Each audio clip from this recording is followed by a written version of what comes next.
दिसंबर की मिसाल दूं या तुम्हारी, कोई पूछ बैठा है बदलना किसको कहते हैं।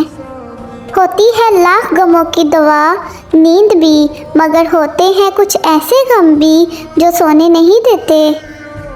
वो लोग किस दर्द से गुजरते होंगे जिनके हमदर्द वादों से मुकरते होंगे। सब खोखली है तुम्हारी बातें, ना मुझ पर लफ्ज़ों के जाल फेंको।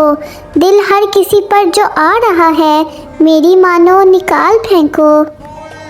कई सवालों पर धूल मिट्टी जमी रहेगी, हमें यकीन है तुम्हें हमारी कमी रहेगी।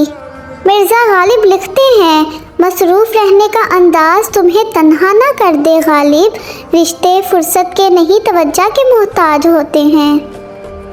जॉन एलिया लिखते हैं, हम चले जाएंगे कोई और आ जाएगा। कहानियाँ यही रहेगी, किरदार बदल जाएंगे।